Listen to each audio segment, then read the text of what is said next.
நேயர்கள் அனைவருக்கும் வணக்கம். நான் உங்கள் பழனிமுருகன்.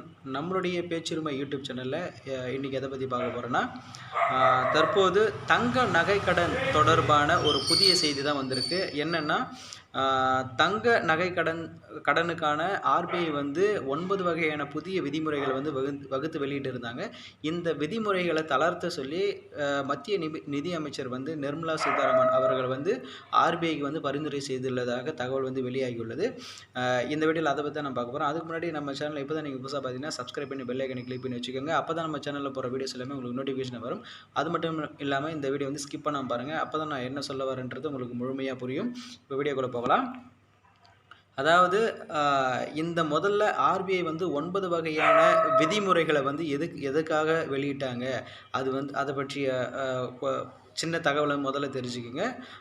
அதாவது கடந்த ஆண்டு செப்டம்பர் மாதம் வந்து ரிசர்வ் வங்கியுடைய முதன்மை பொது மேலாளர் தருண் சிங் என்பவர் பார்த்திங்கன்னா எல்லா வங்கிகளுக்கும் வந்து ஒரு சுற்றறிக்கை விட்டுருக்காரு. என்னன்னா, நகை கடனை வச்சு நகை கடன் பெறுவதில் முறையற்ற நடைமுறைகள் பின்பற்றப்படுவதாகவும், அதாவது நிறைய முறைகேடுகள் நடப்பதாகவும் தெரிய வந்திருக்கு. அதனால் வந்து அந்த சுற்றறிக்கை வந்து வெளியிட்டிருக்காரு. அந்த சுற்றறிக்கைக்கு பிறகு என்ன நடந்ததுன்னா, அதாவது நகையை வைத்து கடன் வந்து வாங்குவாங்க.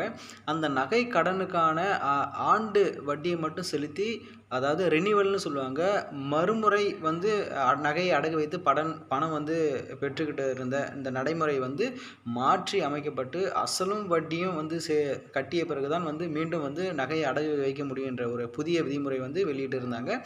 அதன் பிறகு இப்போ தற்சமயம் கொஞ்ச நாட்களுக்கு முன்னாடி பார்த்திங்கன்னா 9 வகையான விதிமுறைகளை வந்து வெளியிட்டு இருந்தாங்க. இந்த விதிமுறைகளை வந்து தளர்த்த சொல்லி தான் நிர்மலா சீதாராமன், மத்திய நிதியமைச்சர் நிர்மலா சீதாராமன் அவர்கள் வந்து ரிசர்வ் வங்கிக்கு வந்து பரிந்துரை செய்திருக்காங்க. இந்த பரிந்துரை எப்படின்னா, அதாவது குறைந்த நகை கடன் பெறும் வாடிக்கையாளர்களுக்கு வந்து முக்கியமாக இது வந்து மகிழ்ச்சியாக இருக்கும். ஏன்னா 2 லட்சத்திற்கு குறைவாக நகை கடன் வாங்குறவங்களுக்கு இது முக்கியமான ஒரு செய்தி தான். இந்த 9 வகையான விதிமுறைகள் வந்து இந்த 2 லட்சத்திற்குள்ள நகை கடன் வாங்குறவங்களுக்கு வந்து இது வந்து பொருந்தாது. ஜனவரி மாதம் வரைக்கும் இதற்கான காலம் வந்து நீட்டிக்கப்பட்டுள்ளதுன்னு சொல்லி நிர்மலா சீதாராமன் வந்து ரிசர்வ் வங்கிக்கு வந்து பரிந்துரை செய்திருக்காங்க.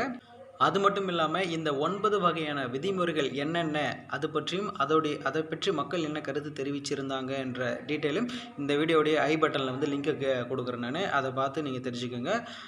ஓகே மக்களே, இந்த காணொலி தான் வந்து முக்கியமான காணொலி. ஏன்னா இது வந்து அதாவது குறைஞ்சபட்சம் 2 லட்சத்திற்குள்ள நகையை கடன் பெறும் வாடிக்கையாளர்களுக்கு இது முக்கியமாக வந்து ஒரு மகிழ்ச்சியான செய்தி தான் எனக்கு தோணுது. உங்களுக்கு என்ன தோணுங்கிறத இந்த கமெண்ட் செக்ஷனில் தெரிவிச்சுட்டு நம்மளுடைய இந்த வீடியோக்கு ஒரு லைக் கொடுத்து நம்மளுடைய சேனலை சப்ஸ்கிரைப் பண்ணி பெல் ஐக்கனை கிளிக் பண்ணி வச்சுக்கோங்க. மீண்டும் அடுத்த ஒரு வீடியோவில் நான் சந்திக்கிறேன். நன்றி, வணக்கம்.